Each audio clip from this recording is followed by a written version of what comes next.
እንኳን ወደ እርባታ ቤት ስነ ደህንነት መመሪያችን በደህና መጡ። ጫጩቶቻችሁን ከበሽታ ለመጠበቅ ትክክለኛው መንገድ የእርባታውን ስፍራ ንጹህና ደህንነቱ የተጠበቀ ማድረግ ነው። ስነ ደህንነት ማለት የእርባታውን ስፍራ ከበሽታ አምጪ ተዋሲያን እና ተባዮች መጠበቅ ማለት ነው። ይህም የጫጩቶቹ ደህንነት በመጠበቅ ጠንካራ ሆኖ እንዲያድጉ ይረዳቸዋል።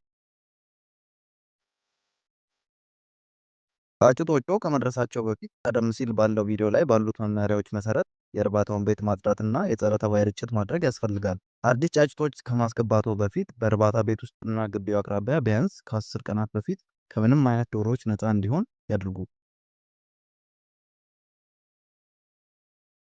ወደ እርባታ ቤት ውስጥ የሚገባውን ሰው መወሰን ያስፈልጋል። የሚጎበኙ ሰዎች ጀርሞችና አደገኛ በሽታዎችን ይዘው ሊመጡ ይችላሉ። በቤቱ መግቢያ ላይ ጸረ ተባይ መከላከያ ያለው የእግር መንከሪያ በማዘጋጀት ወደ እርባታ ቤት ውስጥ የሚገባውን ማንኛውም ሰው ጫማውን ማጽዳቱን ያረጋግጡ። ሁልጊዜ በእርባታ ቤት ውስጥ የሚጠቀሙት ጫማ የተለየ መሆን አለበት። የውጭ ጫማውን ከዶሮ ቤት ውጭ፣ የውስጥ ጫማውን ደግሞ በዶሮ ቤት ውስጥ ማስቀመጥ ይኖርቦታል። በእርባታ ቤት ውስጥ በሚሰሩበት ጊዜ ንጹህ ልብስና ጫማ ይልበሱ። ይህም በሽታ እንዳይሰራጭ ይከላከላል። ይህ ሌሎች ዶሮዎችንም ያጠቃልላል። የበሽታ ስርጭት ስጋትን ለመቀነስ አገር በቀል ዝርያ ያላቸውን ጫጩቶችንም ወይም ከሌላ ቦታ የመጡ ዶሮዎችን በተመሳሳይ የእርባታ ቦታ ወይም ግቢ ውስጥ አለመኖራቸውን እርግጠኛ ይሁኑ።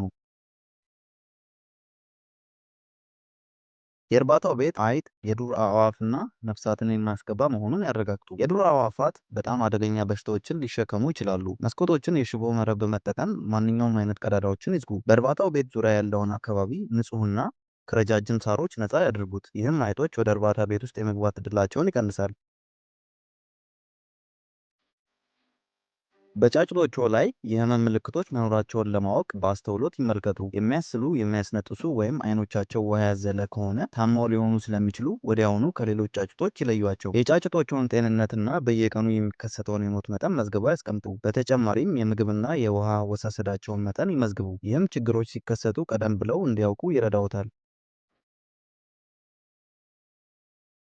ጫጩቶቹን አንድ ላይ ማስገባትና አንድ ላይ ማውጣት የሚለውን መርህ ይከተሉ። ይህ ማለት ሁሉንም ጫጩቶች በተመሳሳይ እድሜ ማቆየትና የቀደሙትንና አዲስ ጫጩቶችን አንድ ላይ ከማድረግ መቆጠብ ማለት ነው። በቀደመው ቪዲዮ ላይ እንደተገለጸው የቀደሙት ጫጩቶች ከተሸጡ በኋላ በቀጣይ የሚገቡ ጫጩቶች ከመምጣታቸው በፊት የእርባታውን ቤት አጽዱ። እነዚህን ስነ ደህንነታዊ እርምጃዎች በመከተል ደህንነቱ የተጠበቀ ጫጩቶቹ በጥሩ ሁኔታ የሚያድጉበትና ንጹህ አካባቢን ይፈጥራሉ።